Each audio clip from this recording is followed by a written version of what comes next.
doing? How was your spring break? Good? Was it longer? Yeah. Where'd you go? Stayed home. Where'd you go? Where'd everyone go? Where'd you go back there? Where'd you go back there? Where'd you go?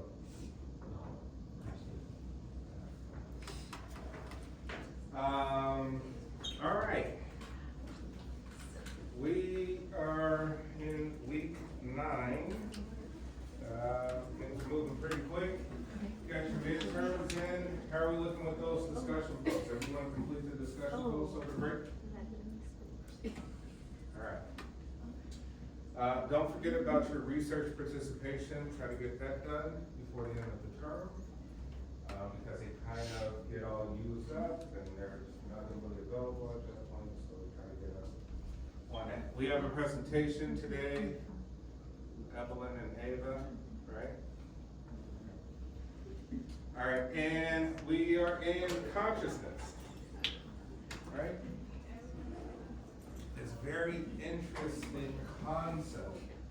Something that's been debated for thousands of years, something that we fully still don't completely understand. What the heck does it mean to be conscious? What is consciousness? Right? If you were able to figure out exactly what consciousness is, you probably win some sort of Nobel Prize to some degree. Right? But we're like, hey, we all experience it every day. Is consciousness a stream? Right? Is it a stream of consciousness, as we call it? Is it moment to moment? Is it states of consciousness? So what is it? What's consciousness? Give me your definitions. Give me your interpretation. Think about it. If you never thought, you're like, are you thinking about your own consciousness? And so the animals have them? If they do, which animals? And how will we know if they have them? What's consciousness? What do you think it is? What's your interpretation?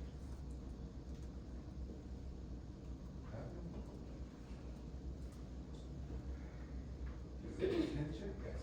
I was going to say it's like being aware and oriented, and then also being able to interpret all of that and know where to go. Alert, you said? Or being alert, being able to interpret or process information of that alertness, and right from wrong, you said? Okay. Right from wrong, I don't know, that could be subjective.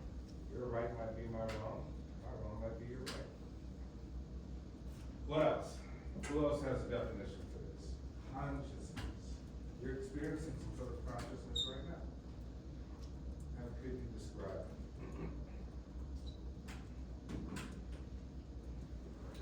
All right, so we can think of consciousness as first person, subjective experience.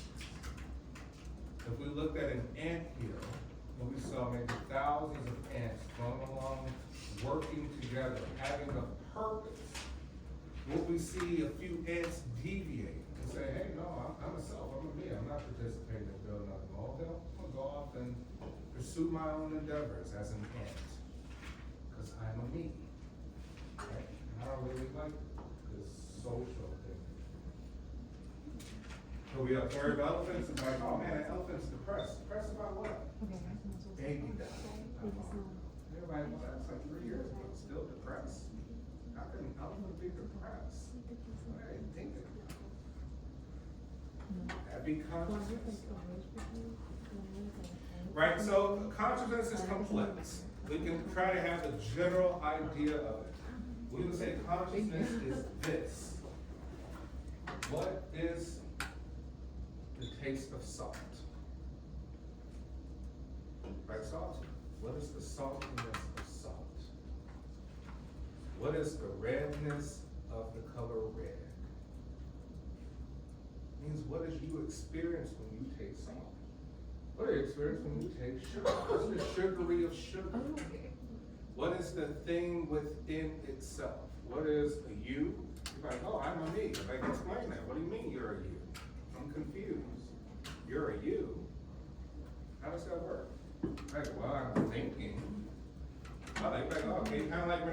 part, I think therefore I am. You might go, okay, well, consciousness, just thinking. Is it the process of only thinking about things? And if so, where is it located in the brain? Like, I don't know, is it in the emotional, the limbic system? You pointed to your forehead, why are you doing that? I was saying the frontal lobe, I don't know.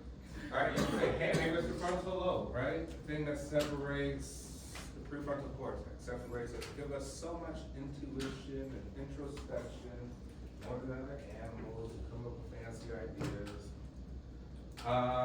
Some have theorized it's the pineal gland. Anyone ever heard of the pineal gland? Anyone? Right, the pineal gland is really in the center of the brain, right? It controls this endocrine gland. We say endocrine are things that secrete hormones. So it secretes the hormone melatonin. What's melatonin? Sleep. Right? So you say, hey, some have theorized it's the pineal gland. So you say that deals with sleep and wakefulness. It is a constant balance between how awake you are or alert and how unalert you are, how asleep. That is the balance.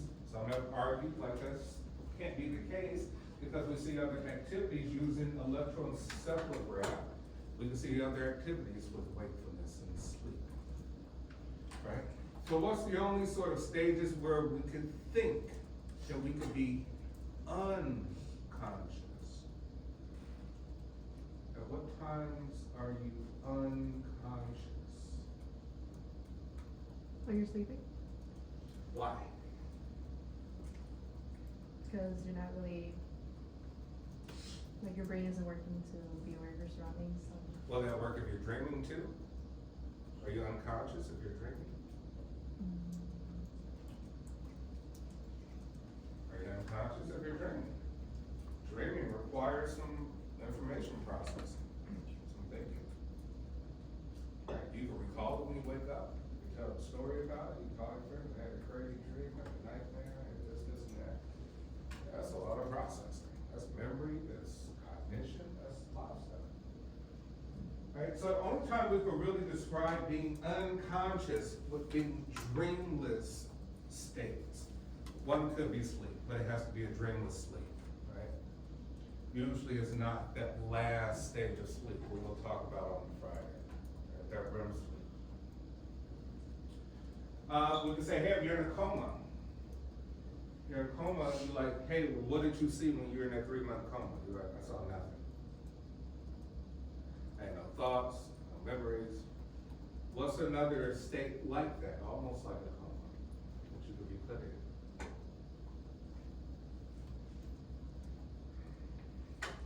Let's say if we need surgery, what do they do? Put you to sleep. Right? Anesthesia. You wake up from the surgery, you're like, hey, tell me what you see, what's your thoughts for your dream? Like, I have anything, it's just black. I woke up.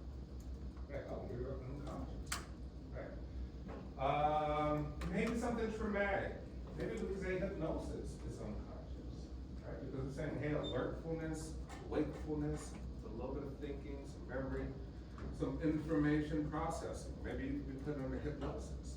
And you're like, well, the person kind of tricked me into doing some things unconsciously. I wasn't even thinking about it. Right? So consciousness is very, very complex. The simplest way that we can kind of describe consciousness is with spotlight and floodlight sort of ideas. Right? So, for example, you're driving down the highway, coming to the university, and you're like, well, what's guiding my conscious right now? Right? Maybe. Maybe not. Right? Maybe your conscious only if somebody gets in your lane and you have to do something different. Maybe consciousness is an intermediary between differentiation of things. So which means like here in the lecture of 50 minutes, think about this. Right, hey Dr. Ross, here's some of the stuff you're saying in the background. Keep talking. But I'm only gonna remember maybe 5 things you talked about today. Right, what happened to the other 800 things? Like, I don't know. my consciousness change? Going from Instagram to Facebook to TikTok to emails to tests I gotta do, exams, what I'm gonna eat later, what am I gonna wear tomorrow, am I going shopping, am I gonna have fun today? It went through all those different states in 50 minutes. You're like, oh, well, that's pretty interesting, that's complex. So consciousness may not be a continuous stream. It may shift every minute, every 5 seconds, every 10 seconds. Depends, it's contextual, it just really depends. It may shift into different states of consciousness. So if that's the case, then we say, hey, what's controlling the stuff in between? You're driving on a highway. We already established that we have an unconscious mind. Your unconscious mind requires absolutely no thinking. It will exist without you thinking. But it's there for survival, literally. Which means that most of your absolute existence is based on a principle that there's another you that doesn't really control you. That you can't control, essentially. But it's there for your survival. It has fight or flight. It picks up things that are different. Like, oh, what's that? Okay, pay attention to that. Ooh, that's important. Hey, that's traumatic. Hey, I feel this way. Right? Et cetera, et cetera. It gives a response that is automatic. And we say a little sliver of what we call consciousness is the different modes of states. Things that come up different. Remember we said we heard a gunshot in the hallway. Ooh. Consciousness would kick in. A different state of consciousness. Alert. All right, alert. What was that? I got a process. It sounds like a gunshot. It's a firecracker. Right, you start to differentiate. So we say with unconsciousness, this unconscious mind, it controls automatically. Right? The conscious mind is picking up detailed information. Right? So you driving down the highway, you see a bird fly past on the highway. Unconsciously, you're like, oh, it's a bird. Then you have to kick in a state of consciousness about what kind of bird? Was that a robin? Was that a wolf? Was that a cardinal? Was it red? Was this? Hey. You get what I'm saying? So it's like we have this stream of unconscious behavior and we have little dots of consciousness states. Right? So we can think of consciousness as complex. It has to be integrated, meaning that it's all over the brain. It's not like how Descartes said in the pineal gland that controls melatonin. That is a huge part of it. But there's some other things. So like, hey, stimulation, sensation, or is it things dealing with sound, vision, right? Is our alertfulness or stimulation dealing with taste, right? We say it has to be kind of universal, globalized all over the brain. Still highly misunderstood. We can't pinpoint exactly like what is consciousness. So we'll probably debate this forever if that's consciousness. But it's, remember, first person subjective experience. The saltiness of salt, the sugary of sugar, the blackness of black, the whiteness of white, the hotness of hot, the coldness of cold. That's consciousness. First person subjective experience. What is it like to feel pain? What kind of pain? What is the first person subjective experience? Heartache? Stepped on a cat or something? Different states of consciousness. Does that make sense? All right, complex. All right. So, hey, we'll go through the studies of the history of psychology, dealing with consciousness, the what and who of consciousness, psychology of the biology. On Friday, we'll start to get into sleep, dreams, altered states, right? Altered states, but hey, once again, right? Consciousness is a state. How can I alter it? Oh, go take some mushrooms, go smoke some weed, go do some crack, do some heroin, go get drunk. Alter your states of consciousness. Like, well, what's happening with my consciousness? I don't know. You probably might give more control to the unconscious mind. Now, unconscious mind is going to do what it want to do. It's going to work on impulse and desire. So you might do some stupid stuff. Right? You might have unwanted pregnancies, STDs, drunk driving, kill yourself, kill some other people, shoot some people. If I have that happen, right? Well, I wasn't thinking. What do you mean you weren't thinking? I was in an altered altered state of consciousness. Interesting, right? So we can talk about that on Friday. And then we'll always talk about looking back and looking ahead.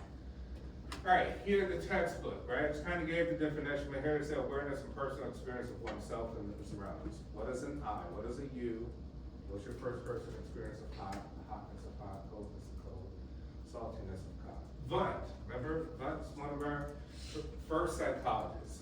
He researched in his first psychology lab, studied the flow of thoughts and feelings comprising personal conscious experience, right?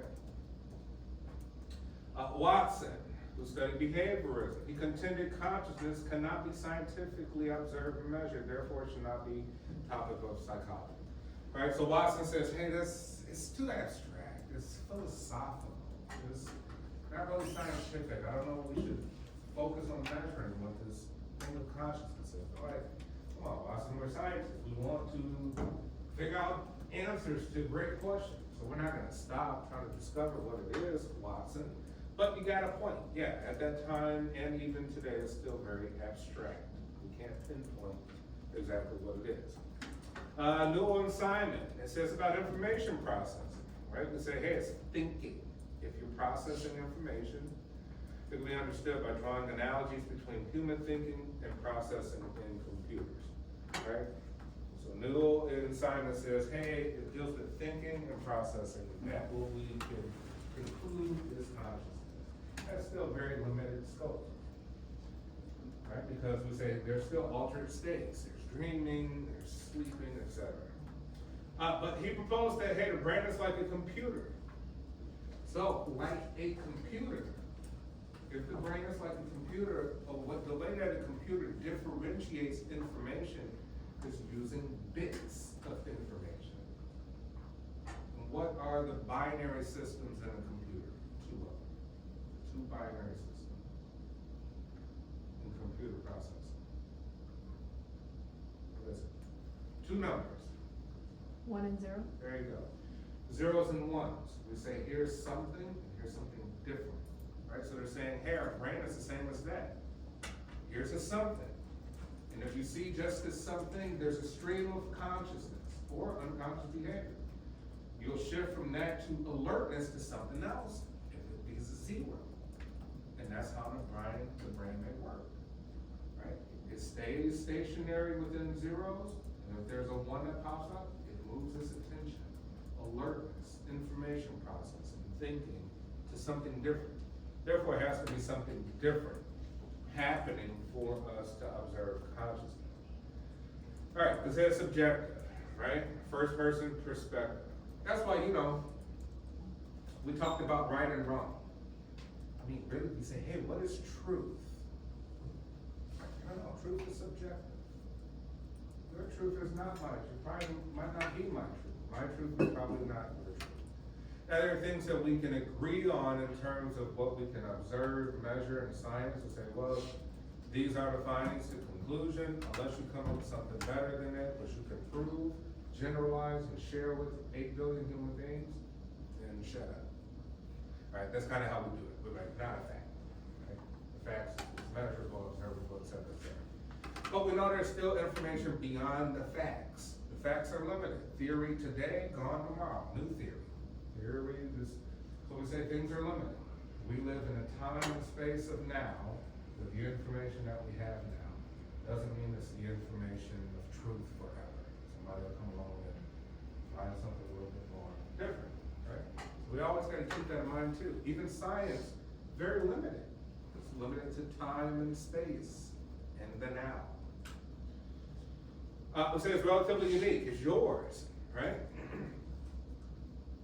You're like, hey, I feel cold. Or like, I feel hot. We got two different sort of subjective experiences in the same environment. Right? We gotta do some different things. It's unique. Here's an example: phantom limb syndrome. What is a phantom limb? So like people could still do their limb even if it's not there.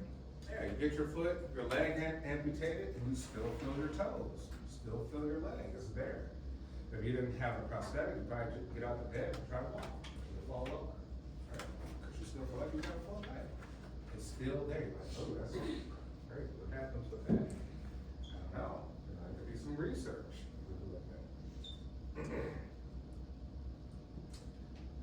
Hey, we said people. Descartes says, I think, therefore I am. Right? Protobull said the only certain thing was that you can think to know that there's a you, there's an I, because you're thinking. Some studies have reported that fetal habituation to sound, right? That means that maybe fetuses in the womb, prenatal development, that they may have conscious experience. They're noticing the differentiation of things, right? Sounds being one of them, right? Maybe we say sight because it's a dark space up there, and our eyes may not be fully developed, so they can still hear sounds, and they react to them. So like, well, that would be consciousness. Some similar findings with infants suggest conscious awareness is present very early on in life. Self-consciousness, thinking about oneself, that is, thinking about own experience and how one appears to others. This is huge. Self-consciousness.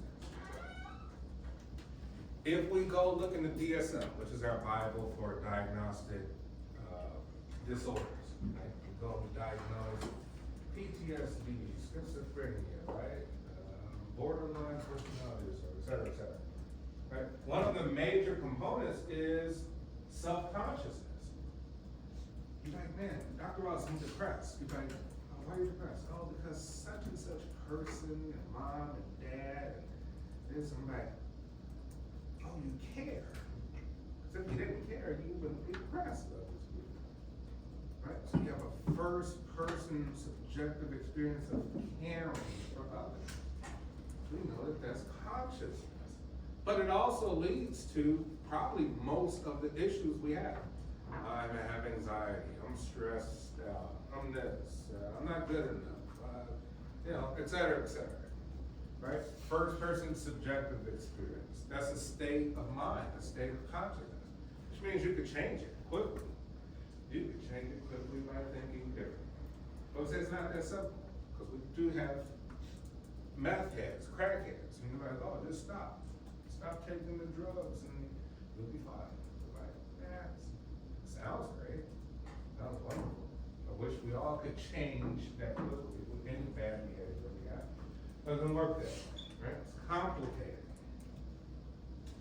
Mirror self-recognition test. Have you ever seen the gorillas look at themselves in the mirror? Anyone ever seen those? Right? We know that the gorilla observes it. At first it's scared, it thinks it's another gorilla, right? It's threatened, it runs away or try to beat the glass or something like that. After a while, it starts to pay attention, it starts to notice itself, try to touch itself. Beyond that, beyond touching the mirror, it starts to emulate motions and kind of laughs at itself. Just recognizes itself. The same thing happened with babies, right? You put a mirror up, after a while they start to notice. The first thing they think is a different baby. Give it some time. They'll have some sort of self-consciousness that there's a you. Think about that. If we never looked in the mirror at ourselves, ever in life, if you never saw what you look like, you probably have a totally different concept about who you are. It's the fact that you look at yourself, do your hair, makeup, shave, put on these clothes, et cetera, that develops this true, strong identity that we have, which is our ego, which obviously causes a lot of problems. Can be great too, right? But also causes a lot of problems that we don't feel inadequate. But we never had a mirror, we just receive feedback. Like, hey, make it look cool, blah, blah, blah, right? We probably still feel different. All right, so let's do this. Let's take a break from lecture and do our presentation, and we'll wrap up the final part of consciousness. So we have Evelyn and Ava, right? Coming up with a presentation on overthinking. All right. Thank you.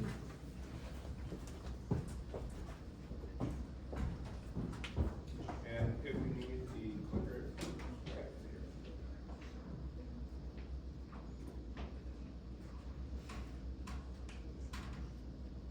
So my name is Evelyn. My name is Ava, and we decided to focus on the psychology behind overthinking. So what is overthinking? Overthinking, as we know, is when you are critically thinking about a situation repeatedly and you tend to overanalyze the situation, causing you to be paralyzed in like a state of mind that compels you to not act upon like the decision you're about to make. Overthinking in today's generation has like been depicted as the most stressed and compared to other generations. The data reveals that over 1/3 of young people struggle with high levels of stress and anxiety, and the younger someone is, the more likely they are report of being that way. This environment fosters a culture of overthinking, where every decision, from academic choices to social interaction, is scrutinized. The result is often increased stress, anxiety, and difficulty in making decisions, as a fear of making mistakes or not meeting like the perceived standards. Signs for overthinking is when you think of the same worries or fears over and over again, and you're expecting the worst thing to happen. You relive bad memories repeatedly. You focus on too much negative thoughts about the future or the present, or the past. Feeling sad or not because of your thoughts and having trouble paying attention to others because of your mind getting stuck. Neuroticism is one of the big 5 personality traits that is marked by a tendency to experience negative emotions such as anxiety, worry, and mood swings. The behavior can cause a person to be pessimistic and view the world as a negative place, causing you to have physical distress when you rapidly become overwhelmed with situations of your cause. You're frustrated and start experiencing physical symptoms such as stomach aches, muscle soreness, and eating habits. Some researchers believe anxiety and overthinking is inherited. So here are some personality traits that are more prone to overthinking. Perfectionism, people who are need to make everything perfect, often analyze every action. Empathy, people who are more highly empathetic tend to have overthinking tendencies or too concerned with how other people feel. And introverts are more prone to anxiety because they spend so much time thinking their own thoughts. Causes and effects of overthinking. Fear of the unknown is a cause. People don't know or are unsure about a situation, they often overthink it. Like mentioned before, personality traits. People with these traits are more prone to overthink and have high anxiety. It varies from person to person though. And low self-esteem, worrying about how other people perceive you and look at you, leading to overanalyzing everything. Mental health are some of the effects. Mental health, having these causes can lead to depression. Sleep patterns, sleep deprivation, and relationship strains. Overthinking can lead to misunderstandings and a lot of conflict. Previous studies in 2005, Rorschach, Piper, and Thayer studied and tested the cognition and stress of repetitive thinking. Their hypothesis was repetitive thought about stress contributes to health conditions such as heart conditions. Key findings, repetitive thinking on stress is highly detrimental on your health. Your body adapts to being in a constant state of stress, so it keeps your body like that, which is has the same effects of high blood pressure. Conclusion, cognitive behavioral therapy, it's a process to help block out any negative thought and eliminate worrying and save long-term health. Pros and cons of overthinking. Some pros include decision making. Overthinking helps you overanalyze everything, leading to very thorough thought process. Problem solving. Overthinking problem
do you think? Is it environmental or is it just genetic?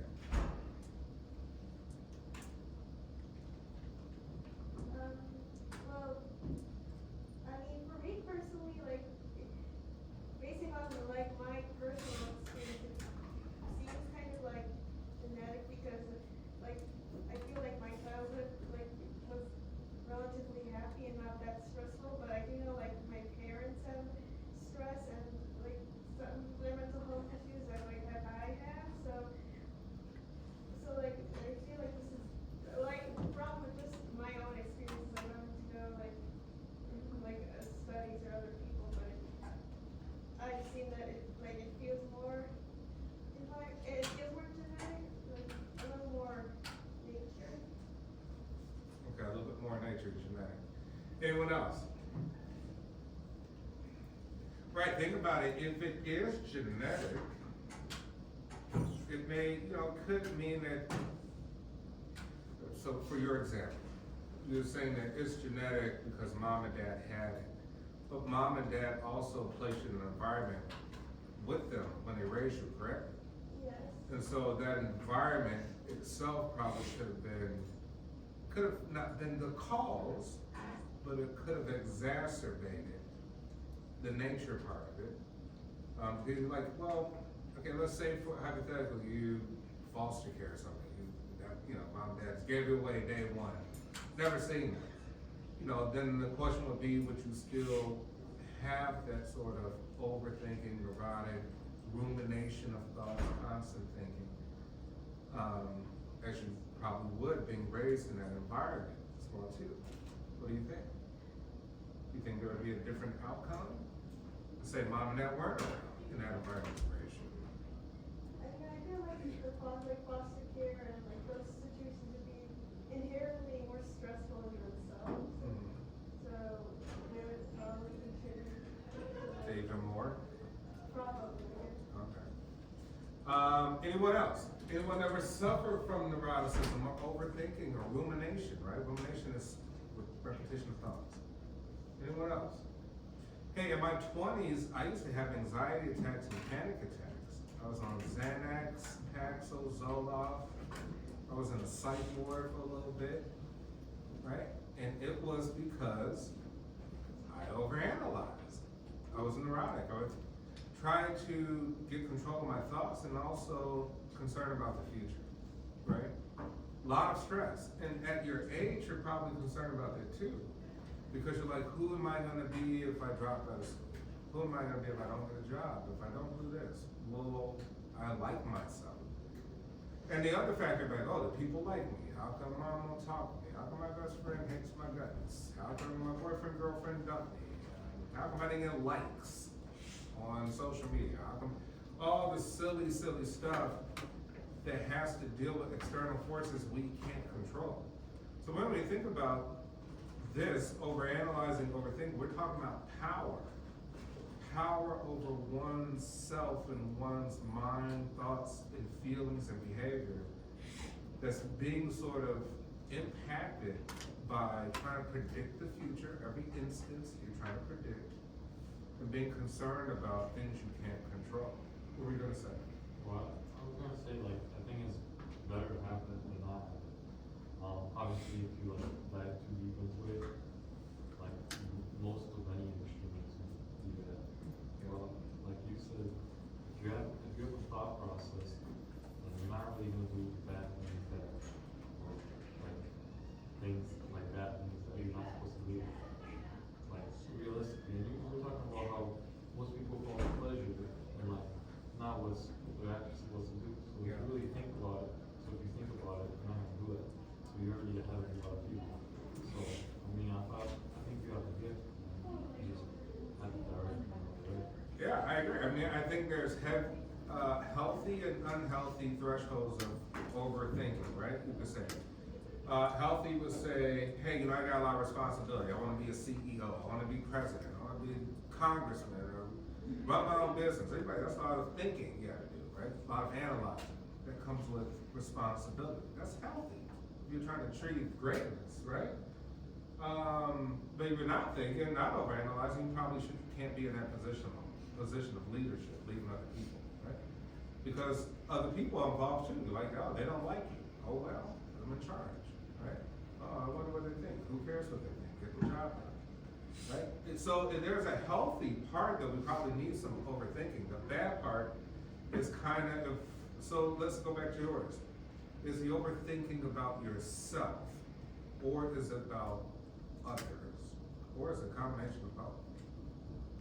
Is it like about what others think of you, or is it just how you feel about yourself? Or like what is, seems to,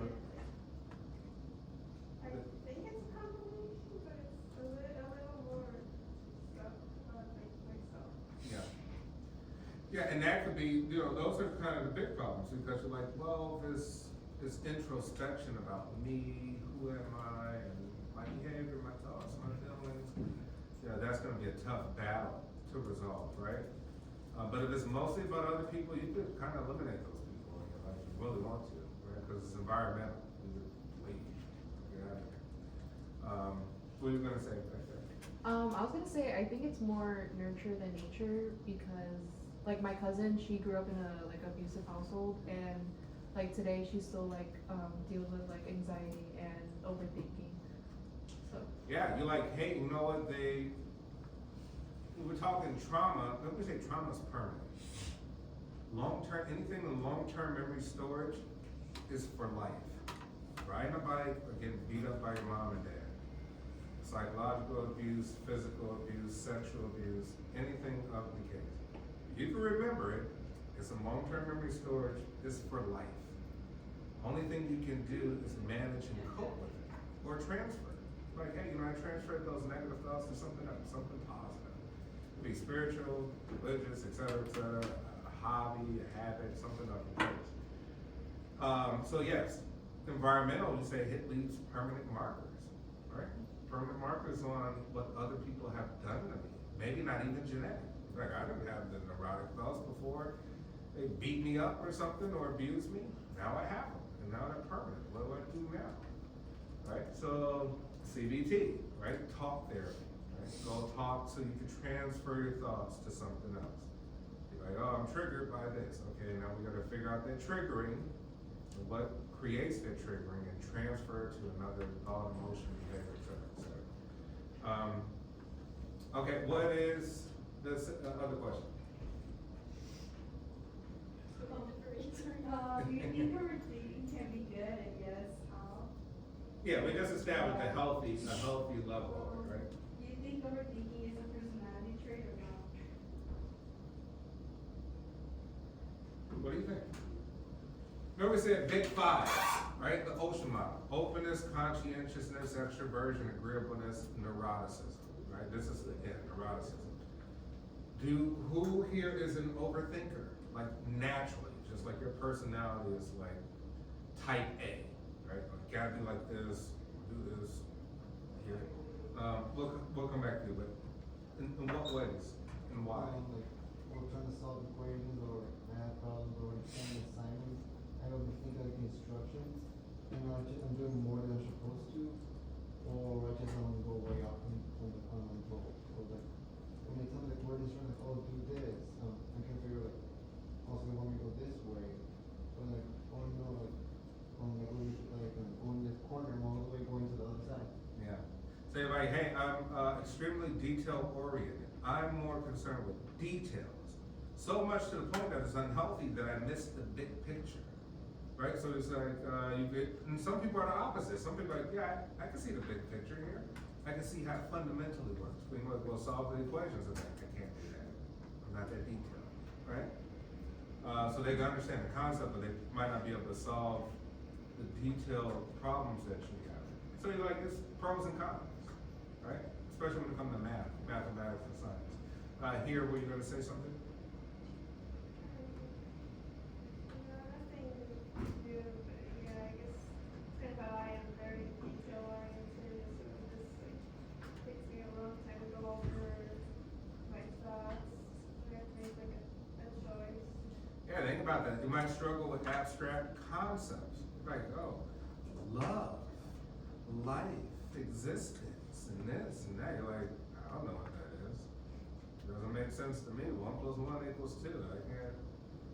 So some people with that mindset can struggle with abstract things, right? It's like, that doesn't make sense to me. Right? What are you gonna say about you? I was gonna say, I think it plays a big role in personality. But like we were talking right now, how I was mentioning before, if you don't think, like, you're not gonna live in reality, you're gonna live in like your subconscious, and like you said, like your survival instinct of just like flowing, and not really, I think thinking is more of a mental struggle where you have to focus, and you can read a book and still not remember anything because you weren't really thinking, you were just flowing, you're looking at the words. So if you live like that, then you're not really you're gonna be a shallow person. Yeah, you think it might, like, if there's a personality trait, some of us are gonna be great. If we could classify great as some markers that we could think of, and some of us are not. Some of us, we would know we're great if the person feels great, and people who don't feel great feel like they're losers. Right? And like, well, what's happening? Is that because they didn't overanalyze and overthink? Like, yeah, maybe there were low vibrational states of mind. They were cool where they are, but then they're unhappy too where they are. So like it could create even underanalyzing, underthinking, low thinking leads to issues. People are like, I'm not motivated, I don't have drive, I sleep all day, I'm not getting to where I want to be. Why? Because I'm not doing that type of thinking, right? So it goes both ways. So a healthy dose of it is still, once again, needed to make yourself, I guess, satisfied with who you are and where you are in life, to a degree, right? So this is interesting.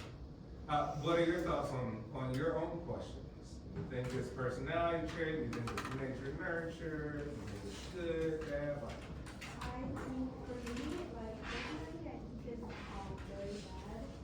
Well, I'm like in between, because like, I myself, I'm not like a very analytical person. Like, I tend to go up, like, overthink too much of situations. Even in like personal situations, I'd be like, oh, what if this happens? And then it makes me not pick a decision right away. Like, I tend to have like a long list of like what is good and what is not. So it's like, it takes forever for me to decide.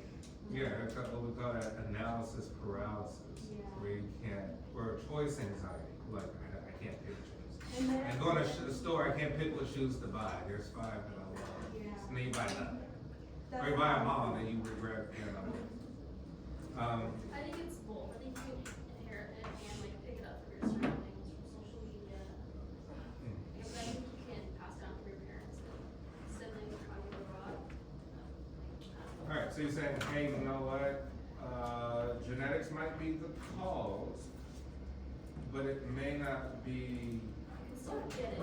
Yeah. Like someone who didn't get it from their parents can still get it from their Yeah. surroundings. Remember the big thing we said about genetics before we go? We said we have genetics and we have epigenetics. Remember I said my sister developed schizophrenia in her late 40s, early 50s. You're like, what the heck? She had the gene, right? We say epigenetics is like something in the environment triggers the expression or turning on that gene. So therefore, you're like, well, the gene's there, but it don't have to be turned on, right? It doesn't have to be. The things in the environment can turn it on, being triggered or whatever is impacting, or being sort of traumatized to a degree to where it finally just sticks, the aha moment. Now you're completely traumatized for the rest of your life. All right, great presentation. Excellent, that was a great topic. It actually coincided when we were talking about the states of consciousness, right? Different mind states. Yeah, overthinking, right? Healthy and unhealthy those. All right, that's it for today's class. We have to finish your discussions from the last 2 chapters that I posted, try to get them in as soon as possible, and we'll go over sleep cycles on Friday, we'll talk about sleep, what we can do about it. All right, everyone, see you later.